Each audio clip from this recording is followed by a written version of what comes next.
ప్రమాదం సమయంలో రెస్క్యూ ఆపరేషన్లో ప్రాణ నష్టం తగ్గించేలా ఓ యువ శాస్త్రవేత్త కొత్త ఆలోచన చేశాడు. వాహనాల్లో ప్రమాద స్థలానికి కావలసిన సాయం పంపించే క్రమంలో వెహికల్ యాక్సిడెంట్ కు గురయ్యే అవకాశం ఉంది. అలాంటి సందర్భాల్లో ప్రాణ నష్టం లేకుండా రెస్క్యూ చేసేలా ఓ కొత్త ఆవిష్కరణను చేశారు వరంగల్ కు చెందిన యువ సైంటిస్ట్. డ్రైవర్ లేకుండా సెన్సార్తో నడిచే వాహనాన్ని రూపొందించి ప్రశంసలు అందుకున్నారు.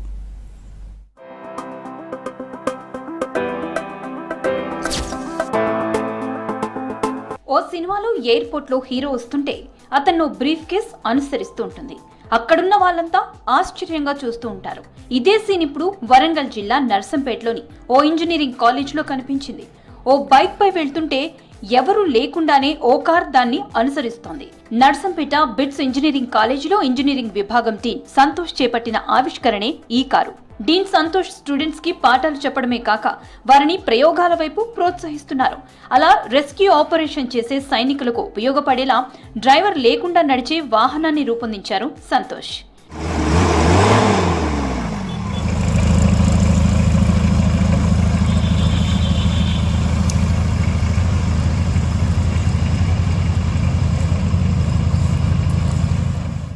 టెక్నాలజీ ఉపయోగించి డ్రైవర్ లేకుండా నడిచే వాహనాన్ని తయారు చేశారు సంతోష్. ఇందుకోసం కంప్యూటర్ ని ఓ జీప్ కి అనుసంధానం చేశారు. జీప్ లో సెన్సార్ అమర్చి వాహనాన్ని ఆపరేట్ చేసేలా ఏర్పాటు చేశాడు. అలా ముందుకు వెళ్లే వెహికల్ ని అనుసరిస్తూ వెళ్లేలా వాహనాన్ని రూపొందించాడు. ఎవరి ప్రమేయం లేకుండా సైనికులకు రెస్క్యూ ఆపరేషన్ మెటీరియల్ పంపించడంలో ఇలాంటి వాహనాలు ఉపయోగపడతాయని చెప్పారు సంతోష్.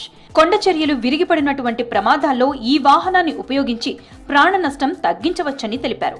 ప్రస్తుతం మా కాలేజీలో డీన్ R&Dగా వ్యవహరిస్తున్నాను.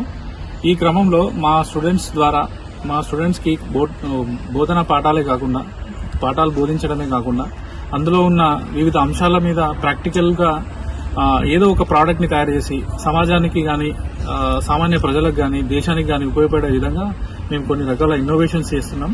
ఈ ఇన్నోవేషన్ లో క్రమంగానే ఈ అన్మాన్డ్ వెహికల్ తయారు చేయడం జరిగింది. ఈ అన్మాన్డ్ వెహికల్ ప్రత్యేకత ఏంటంటే ఒక ప్రత్యేకమైన వ్యక్తి దీన్ని కంట్రోల్ చేయకుండా దూర ప్రాంతం నుంచి కంట్రోల్ చేయడం కానీ, ఎందుకంటే కొన్ని ప్రమాదకరమైన సంఘటనలు కొండ చర్యలు వినిగిపోయిన దగ్గర టెర్రరిస్టుల అనుమానం ఉన్న ఫారెస్ట్ లాంటి ఏరియాలలో సైనికులు వెళ్లి ప్రాణ నష్టం జరిగే కంటే ఇలాంటి వెహికల్ను పంపడం ద్వారా మనం ప్రాణ నష్టాన్ని తగ్గించవచ్చు. ఆ క్రమంలో మా students CSM and CSW third year students ని తీసుకుని ఒక కొత్త ప్రోటోకాల్ ని డిజైన్ చేసి ఆ ప్రోటోకాల్ ద్వారా ఒక వెహికల్ ని కానీ, ఒక మనిషిని కానీ, ఒక ట్రక్ ని కానీ తనకు తానుగా ఫాలో అయ్యే విధంగా ఈ ఎక్విప్మెంట్ ని, ఈ అన్మాన్డ్ వెహికల్ ని తయారు చేయడం జరిగింది. ఇది డైరెక్ట్ గా స్టీరింగ్ ని కంట్రోల్ చేస్తుంది. దీనికి మనం దూరం నుంచి సిగ్నల్స్ ఇవ్వచ్చు. ఇందులో ఉన్న రాస్బెరీ కంప్యూటర్ దీన్ని ఆటోమేటిక్ గా కంట్రోల్ చేస్తుంది. ఆ విధంగా స్టీరింగ్ తనకు తాను ఇలా తిరుగుతూ తన దిశను మార్చుకుంటుంది. అంతేకాకుండా దీంట్లో రాస్బెరీ కంప్యూటర్ అనేది ఎన్విరాన్మెంట్ లో ఏముంది, ఎన్విరాన్మెంట్ దీని జీప్ చుట్టుపక్కల, ఈ వెహికల్ కి చుట్టుపక్కల ఉన్న ప్రాబ్లమ్స్ ఏమున్నాయి, ఎత్తువంపులు అయితేనేమి, మనుషులు రావడము, లేకపోతే ఏదైనా జంతువు అడ్డుగా రావడము, ఏదైనా వేరే అవరోధం ఏదైనా ఉందా లేదా చూసుకొని ఆ సెన్సార్స్ ఈ రాస్బెరీ కంప్యూటర్ కి సిగ్నల్స్ ని ఇస్తాయి. ఆ సిగ్నల్స్ ని బేస్ చేసుకుని దీంట్లో gear, speed, clutch and steering ఈ మూడు కూడా తనకు తాను కంట్రోల్ చేసుకునే సామర్థ్యాన్ని మేము ఇందులో పైథాన్ ప్రోగ్రామింగ్ ద్వారా, మిషన్ లెర్నింగ్ AI అల్గారిథమ్స్ ద్వారా మేము దీన్ని చివరి దశకు తీసుకురావడం జరిగింది. ఈ ప్రయోగానికి గాను మా మేనేజ్మెంట్ సుమారుగా 15 నుంచి 20 లక్షల దాకా దీన్ని స్పెండ్ చేసి దీన్ని ప్రిపేర్ చేయడం జరిగింది. ఇది అతి త్వరలో సైన్యానికి ఉపయోగపడే విధంగా తయారు చేసి సైన్యానికి ఇచ్చే ఆలోచనలో మా మేనేజ్మెంట్ ప్రయత్నాలు ఆల్రెడీ చేస్తుంది. ఈ ప్రోగ్రామింగ్ బోర్డ్స్ ద్వారా లోపల ఉన్న కంప్యూటర్ కి మనం ఇన్స్ట్రక్షన్స్ ని, మన ప్రోగ్రామ్ ని మనం అందించగలుగుతాం. ఈ ప్రోగ్రామ్ ద్వారా ఏమవుతుందంటే ఇక్కడ ఉన్న కంట్రోలర్ లో మనం డేటాని ఇన్సర్ట్ చేసి పైథాన్ ప్రోగ్రామింగ్ ని డైరెక్ట్ గా రాస్బెరీ కంప్యూటర్ కి మనం అనుసంధానిస్తాం. ఈ అనుసంధానం ద్వారా ఇక్కడ ఇచ్చిన ప్రోగ్రామ్ దాంట్లో డంప్ అయిపోతుంది. ఆ ప్రోగ్రామ్ దీన్ని మొత్తం వెహికల్ ని కూడా అద్భుతంగా కంట్రోల్ చేసే విధానాన్ని అది ప్రిపేర్ చేస్తుంది. ఆ విధంగానే మనకి ఇక్కడ ఉన్న బ్రేక్, స్టీరింగ్, గేర్ ఇవన్నీ కూడా ఆటోమేటిక్ గా ఆపరేట్ చేస్తూ ఇందులో ఉన్న రాస్బెరీ కంప్యూటర్ ఈ మొత్తం జీప్ ని కూడా తన కంట్రోల్లోకి తెచ్చుకుంటుంది ఆటోమేటిక్ మోడ్ లో. ఇది బ్రేక్, ఇక్కడ పక్కన ఉన్నది ఎక్సలేటర్. ఇవి ఆటోమేటిక్ గా రాస్బెరీ కంప్యూటర్ అనేది దీన్ని కంట్రోల్ చేస్తుంది. మనం ఏదైతే అల్గారిథం దీంట్లో ఇన్స్టాల్ చేసామో అది మనం రాసిన ప్రోగ్రామింగ్ ని బట్టి ఆ రాస్బెరీ కంప్యూటర్ ఇక్కడ ఉన్న మోటార్స్ ని కంట్రోల్ చేస్తుంది. మీరు ఇక్కడైతే చూస్తున్నారో ఇక్కడ మనం ఆటోమేటిక్ గేర్ సిస్టమ్ చూడొచ్చు. ఎవరైనా ఎదురుగా వచ్చినప్పుడు ఆ బ్రేక్ ఆటోమేటిక్ గా అప్లై అవుతుంది. ఈ విధంగా మోటార్ ను కంట్రోల్ చేస్తుంది. ఇక్కడ ఉన్న బ్రేక్ ఆటోమేటిక్ గా మీకు కంట్రోల్ అవుతున్నట్టు కనపడుతుంది.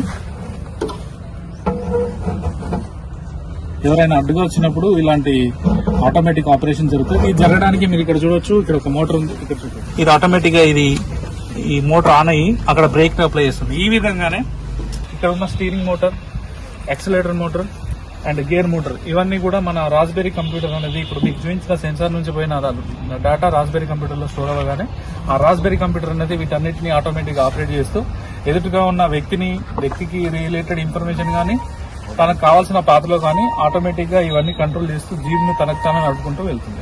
ఈ ప్రయోగంలో భాగస్వామ్యమైన విద్యార్థులు తమ ప్రోగ్రాం సక్సెస్ కావటంపై ఆనందం వ్యక్తం చేస్తున్నారు. సమాజానికి ఉపయోగపడే కొత్త ఆవిష్కరణ రూపొందించాలని తమ ప్రొఫెసర్ సంతోష్ చెప్తుంటారని తెలిపారు. ఆయన మార్గదర్శకంలో ముందుకు వెళ్తామని చెప్పారు. R&D విభాగంలో నుంచి ఈ వెహికల్ ని డెవలప్ చేయడం జరిగింది. మాకు మేనేజ్మెంట్ చాలా సపోర్ట్ చేశారు ఈ వెహికల్ ని డెవలప్ చేయడానికి. అండ్ మాకేమంటే సబ్జెక్ట్స్, థియరిటికల్ సబ్జెక్ట్స్ కంటే ఈ ప్రాక్టికల్ సబ్జెక్ట్స్ ఇట్లా ఇంప్లిమెంట్ చేయడం వల్ల మాకు ఇంకా ఎక్కువ ఇంట్రెస్ట్ కలుగుతుంది ఈ సబ్జెక్ట్స్ నేర్చుకోవడం. ఈ అన్మాన్డ్ వెహికల్ వచ్చేసి Python programming and artificial intelligence which is future trending, ఈ టెక్నాలజీస్ని మళ్ళీ అలాగనే డీప్ లెర్నింగ్, ఇమేజ్ ప్రాసెసింగ్ ఇవన్నిటిని కంబైన్ చేసి under the guidance of Santosh Kumar sir మేము దీన్ని డెవలప్ చేసాం. And this is very useful for army and etcetera. గత 2 years నుంచి డెవలప్ చేస్తున్నాం. ఇది under the guidance of Santosh sir తోని హెల్ప్ తోని చేయడం జరిగింది. ఇది ఎందుకంటే ఆర్మీ పర్పస్ ఇంకా రెస్క్యూ ఆపరేషన్స్ లో మేము ఇది యూజ్ చేస్తాం. ఇది డీప్ లెర్నింగ్ అల్గారిథంతో తయారు చేయబడింది. ఇంకా మా కాలేజ్ మేనేజ్మెంట్ ఇంకా మాకు సపోర్ట్ ఇస్తుంది, సహకారాలు అందిస్తూ మరి తోడ్పాటును అందిస్తూ అండ్ వెన్నుండి ప్రోత్సహించి చాలా రీసెర్చ్ చేయడం జరుగుతుంది. ఇదే కాకుండా MSME నుంచి కూడా ministry of small medium and micro irrigation government of India తరఫున కూడా 2 ప్రాజెక్టులని ఆయన సాధించడం జరిగింది. అందులో ఒక ప్రాజెక్ట్ ఇప్పుడు సక్సెస్ఫుల్గా ఇంప్లిమెంటేషన్ దిశగా వెళ్తున్నట్టుగా చెప్పడం మాకు గర్వకారణంగా ఉంది. ప్రజెంట్ ఆయన చేస్తున్న ప్రాజెక్టు ఆల్ టెరైన్ వెహికల్. ఈ ఆల్ టెరైన్ వెహికల్ అనేది ఒక జీపు. ఇది హ్యూమన్ లెస్గా అంటే మనిషి లేకుండా అది తనంతర తానుగా నడుపుకుంటూ వెళ్ళేటటువంటి వెహికల్. ఇది AI based, deep learning based టెక్నాలజీతో నడుస్తుంది. ఇంతకుముందు ఈ ప్రాజెక్టు మొదలైంది. మొదటగా all terrain vehicle without human అనేది చేయడం జరిగింది. ఇప్పుడు దీంట్లో ఇంకొంత అడ్వాన్స్మెంట్ చేశారు. ఈ అడ్వాన్స్మెంట్స్ ఏంటంటే ఏదైనా ఒక సింబల్ని దానికి కనుక మనం డీప్ లెర్నింగ్ అల్గారిథంతో ఫీడ్ చేసినప్పుడు ఆ వెహికల్ ఆ సింబల్ని ఫాలో అయ్యి కూడా నడవడం జరుగుతుంది. సో దీనివల్ల బెనిఫిట్ ఏంటంటే ఆ వెహికల్ని రిమోట్ సెన్సింగ్ అనే అప్లికేషన్ లేకుండా కూడా ఆ వెహికల్ సొంతంగా తనంతర తానుగా తన గమ్యాన్ని ఎంచుకొని పయనించే అవకాశం ఉంటుంది. తమ ప్రయోగానికి ప్రభుత్వం సహకారం అందిస్తే టెక్నాలజీని ఉపయోగించి సైనిక సేవలతో పాటు ఇతర అవసరాలకు ఆవిష్కరణలు చేస్తామని చెప్పారు బిట్స్ కాలేజీ ప్రొఫెసర్లు, విద్యార్థులు.